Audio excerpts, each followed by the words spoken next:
نحمدك يا رب العالمين والصلاة والسلام على سيد الأنبياء والمرسلين وعلى آله وصحبه أجمعين أما بعد فأعوذ بالله من الشيطان الرجيم بسم الله الرحمن الرحيم الرجال قوامون على النساء صدق الله العظيم.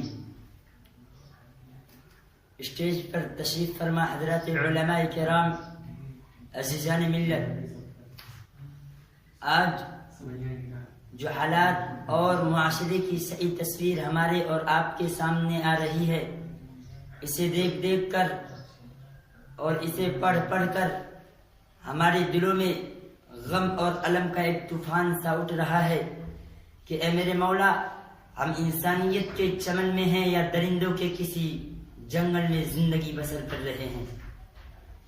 آج انسانیت کے نام سے خوف معلوم ہو رہا ہے، سمجھ میں نہیں آتا کہ انسان کی شکل میں یہ درندے کہاں سے آ گئے جنہوں نے شیطان کو بھی شرمندہ کر دیا ہے. عزیزان ملت، ہم روزانہ اخبار میں پڑھتے ہیں کہ آج فلاں جگہ ایک معصوم لڑکی کو زندہ جلا دیا گیا، تو آج فلاں جگہ ایک نوجوان نے اپنی نونہال بیوی کو زیر زمین کر دیا. تو دل بے ساختہ یہ پوچھتا ہے کہ کیا جرم تھا اس کا، کیا گناہ تھے اس کے. اس معصوم نے اس نازک سی زندگی میں کون سی ایسی غلطی کی جس کی سزا تمہاری عدالت نے موت دے دی. قرآن کریم نے کہا الرجال قوامون علی النساء کہ ہم نے مردوں کو عورتوں پر قوام یعنی حاکم مقرر کیا ہے. اللہ تبارک و تعالی نے اس آیت کے ذریعے سے مردوں کی اس کی حیثیت، اس کی عظمت، اس کے وقار، اس کے مرتبے کو مردوں پر واضح کرتے ہوئے فرمایا تمہاری حیثیت کیا ہے؟ تمہاری حیثیت قوام یعنی سردار کی ہے. فرمایا اپنی بیوی کی عزت اور اس کے ناموس کی عبادت کرنا یہ تم پر لازم ہے. تم دنیا سنبھالتے رہو، یہ عورتیں تمہارے گھروں کو سنبھالتی رہیں گی. تم دنیا سے لڑتے رہو، یہ عورتیں تمہارے گھروں کو جنت بناتی رہیں گی. الرجال قوامون علی النساء، لیکن آج اس کا جغرافیہ بدل گیا. جو لڑکا شادی کرتا ہے اس پر لازم ہے کہ وہ جس گھر سے اپنی بیوی کو لا رہا ہے اس کے دکھے دل اور غمگین ماں باپ کو کچھ روپیہ پیسہ اور کچھ سہارا دے کر آئے. اسی لیے اسلام نے فرمایا کہ تم پر مہر کا ادا کرنا واجب ہے، بغیر مہر کے نکاح نہیں ہوتا. عزیزان ملت، لیکن آج کے مرد فقیر اور ڈاکو ہیں جو بیوی کے باپ سے مطالبہ کرتے ہیں کہ ہم بھکاری ہیں تمہارے در کے، ہم تمہاری بیٹی کے کتے اس وقت بنیں گے جس وقت تم ہمیں خرید لو گے. کہا جناب آپ کی فیس کتنی ہے؟ کیا آپ ہماری بیٹی کے غلام بنیں گے؟ کہا جی ہاں بن جائیں گے. کہا جناب آپ کی کیا چارج ہیں؟ کہا میں SPL فیل ہوں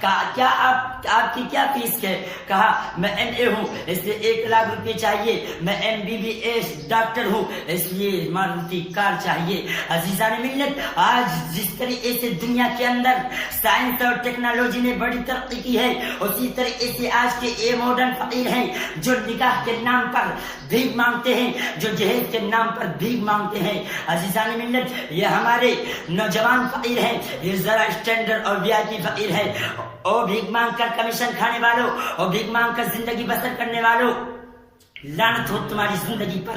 کسی کی بیٹی کو رلا کر کھانے سے بہتر ہے کہ تم روزانہ مسجد کے دروازے پر بیٹھ جایا کرو، صبح و شام تمہیں بھیک مل جایا کرے گی. مگر خدا کے واسطے کسی کے گھر کو مت اجاڑو، خدا کے واسطے کسی پر ظلم مت کرو، خدا کے واسطے کسی کو یہ کہنے پر مجبور مت کرو کہ اگر کسی کے گھر میں نوجوان بیٹی ہے تو وہ یہ سوچتا ہے کہ میرے گھر میں نوجوان بیٹی نہیں بلکہ مجھ پر جہنم کا عذاب مسلط کر دیا گیا ہے. اپنوں کے ستم ہم سے بتائے نہیں جاتے، اپنوں کے ستم ہم سے بتائے نہیں جاتے. یہ حادثہ تو وہ ہے یارو جو سنائے نہیں جاتے. اللہ کے رسول جناب محمد رسول اللہ صلی اللہ علیہ وسلم نے نکاح کو آسان بنایا اور زنا کو مشکل کام بنایا. فرمایا النکاح من سنتی، نکاح میری سنت ہے. فرمایا جو شخص نکاح کرنا چاہے تو وہ منٹوں میں کر سکتا ہے، اور زنا کو مشکل بنایا. فرمایا اگر کوئی زنا کرنا چاہے تو اسلام نے اس کی ایسی کڑکناک، دردناک، سختناک سزائیں مقرر کی ہیں کہ اگر ایک زانی کو وہ سرعام وہ سزائیں دی جائے تو اس سزا کو دیکھ کر دنیا کانپ اٹھے گی. عزیزان ملت، آج ہمارے یہاں یہ رسم و رواج، یہ دعوت کے طریقے، شاہانہ جوڑے جب تک نہیں ہوں گے تب تک نکاح نہیں ہوگا. یہ مالداروں کی چوچلے جن کے گھروں میں حرام سے کمائی گئی دولت ہے، وہ جب اپنی بیٹی کا نکاح کرتے ہیں، اپنی بیٹی کی شادیاں کرتے ہیں تو انسانیت کا مذاق اڑاتے ہیں اور غریبوں سے کہتے ہیں کہ نکاح آسان نہیں ہے. آج مسلمانوں کی بیٹیاں غیروں کے ساتھ بھاگ رہی ہیں. مسلمانوں، تمہاری تشدد نے آج یہ مجبور کیا ہے کہ جب انسان پر غریبی آتی ہے، بھوک آتی ہے، تو انسان کہاں سے کہاں پہنچ جاتا ہے. کانپتے ہونٹوں کی فریاد بھی بک جاتی ہے، کانپتے ہونٹوں کی فریاد بھی بک جاتی ہے، چادریں پیکرے اجداد بھی بک جاتی ہے. تم دولت کے پجاری ہو، تمہیں کیا معلوم؟ تم دولت کے پجاری ہو، تمہیں کیا معلوم؟ خدا کی قسم، پھاکے پڑتے ہیں تو اولاد بھی بک جاتی ہے. عزیزان ملت، نکاح کو اللہ کے رسول نے اتنا آسان بنایا کہ ایک صحابی اللہ کے رسول کے پاس آتے ہیں، عرض کرتے ہیں اے اللہ کے رسول، میری بہن جوان ہے، اسے لڑکے کا انتخاب فرما دیں. اللہ کے رسول فرماتے ہیں کیا تمہیں بلال پسند ہے؟ وہ صحابی خاموش ہو جاتے ہیں، مطلب پسند نہیں. وہ صحابی لوٹ جاتے ہیں، دوبارہ بارگاہ رسالت میں حاضر ہوتے ہیں، عرض کرتے ہیں اے اللہ کے رسول، میری بہن جوان ہے، اس لیے آپ لڑکے کا انتخاب فرما دیں. اللہ کے رسول دوبارہ ارشاد فرماتے ہیں کیا تمہیں بلال پسند ہے؟ وہ صحابی خاموش ہو جاتے ہیں، مطلب پسند نہیں، کیونکہ وہ کالے کلوٹے ہیں، غریب ہیں. عزیزان ملت، آج جب ہم معاشرے کے اندر رشتے کی بات کرنے جاتے ہیں تو ہم کہتے ہیں ہمیں سعودی رقم چاہیے، اگرچہ وہ سعودی کے اندر ٹوائلٹ ہی کیوں نہ صاف کر رہا ہو. ہم کہتے ہیں کہ ہمیں سعودی کا ایک محل چاہیے، اگرچہ وہ سعودی میں گندے نالیاں کیوں نہ صاف کر رہا ہو. اجی آپ کے داماد کیا ہے مت پوچھیے جناب، وہ تو انٹرنیشنل فقیر ہیں، وہ ہندوستان میں بھیک نہیں مانگتے، وہ ڈائریکٹ دبئی کویت سعودی میں بھیک مانگتے ہیں. الغرض صحابی تیسری مرتبہ آتے ہیں، اللہ کے رسول سے عرض کرتے ہیں اے اللہ کے رسول، میری بہن جوان ہے، اس لیے لڑکے کا انتخاب فرما دے. اللہ کے رسول فرماتے ہیں کیا تمہیں جنتی پسند ہے؟ صحابی فرماتے ہیں ہاں اللہ کے رسول، مجھے جنتی پسند ہے. اللہ کے رسول فرماتے ہیں محمد یہ کہہ رہا ہے کہ بلال جنتی ہے. عزیزان ملت، آج ہم لڑکے کا انتخاب کرتے ہیں، کبھی ہم نے سوچا کہ وہ نمازی ہو، کبھی ہم نے سوچا کہ وہ دیندار ہو، کبھی ہم نے سوچا کہ وہ اللہ والا ہو. عزیزان ملت، تمہاری بیٹیاں محلوں میں سسک کر مرے، اس سے تو بہتر ہے کہ کسی غریب کی جھوپڑی میں سکون کی زندگی گزارے. آج ہم لوگ دولت کے پرستار بن گئے، دیکھتے ہیں کہ کون کتنا دولت مند ہے، کون کتنی گاڑیاں لے کر آتا ہے، کون کتنی کار لے کر آتا ہے. حالانکہ جہیز و تلک کی شریعت غرہ کے اندر کوئی گنجائش نہیں. آپ پہلی صدی کی مکمل تاریخ الٹ جائیے، آپ کو معلوم ہو جائے گا کہ اللہ کے نبی جناب محمد رسول اللہ صلی اللہ علیہ وسلم نے ایک یا دو نہیں بلکہ 11 شادیاں کی، مگر جہیز کا نام نشان موجود نہیں ہے. بلکہ آپ علیہ الصلوۃ والسلام نے اپنی لاڈلی بیٹی زینب کی شادی کی، جہیز نہیں دیا. ام کلثوم کی شادی کی، جہیز نہیں دیا. رقیہ کی شادی کی، جہیز نہیں دیا. مجھے یہ بھی کہنے دیجئے کہ حضرت فاطمہ الزہرا رضی اللہ تعالی عنہا کی شادی کی، جہیز نہیں دیا. آئیے آگے چلتے ہیں، دیکھتے ہیں حضرت ابو بکر صدیق رضی اللہ تعالی عنہ نے شادی کی، جہیز نہیں لیا. عمر فاروق رضی اللہ تعالی عنہ نے شادی کی، جہیز نہیں لیا. عثمان ذوالنورین نے شادی کی، جہیز نہیں لیا. حیدر کرار نے شادی کی، جہیز نہیں لیا. غرض کی سارے کے سارے اصحاب رسول کی شادیاں جہیز و تلک سے خالی ہے. مسلمانوں، جب نبی کریم صلی اللہ علیہ وسلم سے لے کر تمام اصحاب کرام کی شادیاں جہیز و تلک سے خالی ہیں تو مسلمانوں، تم کیسے مسلمان ہو؟ تم کیسے مسلمان ہو؟ تمہارا دعوی اسلام کیسا ہے کہ تم نے اس ملعون رسم کو اپنا جز بنا لیا ہے؟ تم اس کو اپنے لیے لائق فخر تصور کرتے ہو، ہزاروں بلکہ لاکھوں روپیے بیجا صرف کر ڈالتے ہو. اور غضب بالائے غضب یہ کی جہیز نہ لانے کی بنیاد پر ان معصوم لڑکیوں کو بے دریغ ذبح کر ڈالتے ہو. عزیزان ملت، ہمارے کردار بتلا رہے ہیں کہ ہم نبی پاک علیہ الصلوۃ والسلام کی سنت سمجھ کر نکاح نہیں کرتے، بلکہ مال و دولت کے اصول کے لیے کرتے ہیں، نام و نمود کے لیے کرتے ہیں۔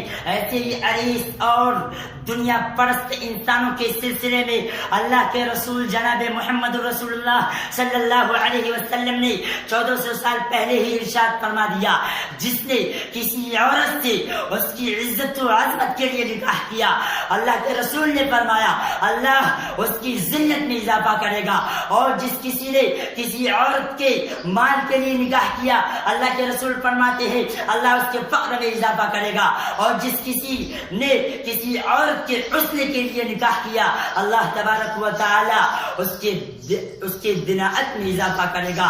لیکن جس کسی نے شرمگاہ کی عصمت اور نگاہ کی عبادت کے لیے شادی کیا، تو اللہ کے رسول فرماتے ہیں اللہ تبارک و تعالی اس شوہر کو اس عورت کے لیے بابرکت بنا دے گا، اور اس عورت کو شوہر کے لیے بابرکت بنا دے گا۔ آج جب ہمیں کوئی نصیحت کرتا ہے، اللہ کا فرمان یاد دلاتا ہے، تو ہم کہتے ہیں ہم اسے پھٹکار دیتے ہیں، اور ہم کہتے ہیں کہ جہیز لینا یہ تو سنت نبوی ہے۔ آپ علیہ الصلوۃ والسلام نے اپنے لخت جگر حضرت فاطمہ الزہرا رضی اللہ تعالی عنہا کو جہیز دیا۔ عزیزان ملت، آج میں اس حقیقت کو آشکارا کر دینا چاہتا ہوں میرے دوستو، خدا کی قسم اللہ کے رسول نے اپنی بیٹی حضرت زینب رقیہ کو جس طریقے سے جہیز نہیں دیا، اسی طریقے سے آپ علیہ الصلوۃ والسلام نے حضرت فاطمہ الزہرا رضی اللہ تعالی عنہا کو بھی جہیز نہیں دیا۔ میرے دوستو، ہاں کچھ گھریلو سامان ضرور آپ علیہ الصلوۃ والسلام نے اپنی لخت جگر کے ساتھ لگایا، مگر اس کی ایک مخصوص وجہ تھی، وہ یہ کہ حضرت علی رضی اللہ تعالی عنہ بچپنے ہی میں آپ علیہ الصلوۃ والسلام کے گھر لے آئے گئے، اور جوان ہونے کے بعد آپ کے پاس نہ کوئی مکان تھا نہ کوئی اثاثہ تھا۔ نکاح کے وقت ایک صحابی نے آپ کو اپنا گھر رہائش کے لیے دیا تھا۔ مسلمانوں، آج اس ملعون رسم کی بنا پر نہ جانے ہماری کتنی بہنیں فٹ پاتھ پر پڑی ہوئی ہیں، کتنی بہنیں گھروں میں پڑی ہوئی ہیں۔ اس لیے مسلمانوں، آپ کو اٹھنا ہے، فیصلہ کرنا ہے، معاشرے کو پاک کرنا ہے۔ اگر کوئی سنت کا مذاق اڑاتا ہے، کوئی اس ملعون رسم کو زندہ کرتا ہے، تو آئیے آپ اس کے خلاف آواز کو بلند کریں، آپ اس کے خلاف ہاتھوں میں تلوار اٹھائیں اور کہہ دیں کہ ہم مریں گے، ہم جئیں گے تو دین پر مریں گے، تو رسول اللہ کے دین پر۔ دل مانگو تو دل دیں گے، جان مانگو تو جان دیں گے۔ دل مانگو تو دل دیں گے، جان مانگو تو جان دیں گے، پر یہ نہ ہوگا کہ نبی کا جاہو جلا دیں گے۔ آئیے اسی آواز کے ساتھ چلتے ہیں، معاشرے کی گندگی کو پاک کرتے ہیں اور اس ملعون رسم کو مٹاتے ہیں۔ آئیے میں اس شعر کے ساتھ اپنی بات کو ختم کرتا ہوں کہ پہلے دیکھا تھا بازار میں صنم بکتے ہیں، پہلے دیکھا تھا بازار میں صنم بکتے ہیں، آج کیوں شرم نہیں آتی کہ ہم بکتے ہیں۔ تیری عظمت کی قسم مرد کی قیمت ہے یہ کم، تیری عظمت کی قسم مرد کی قیمت ہے یہ کم، مرد بک سکتا نہیں، بکتے ہیں مٹی کے صنم۔ وآخر دعوانا ان الحمد للہ رب العالمین، والسلام علیکم ورحمۃ اللہ وبرکاتہ۔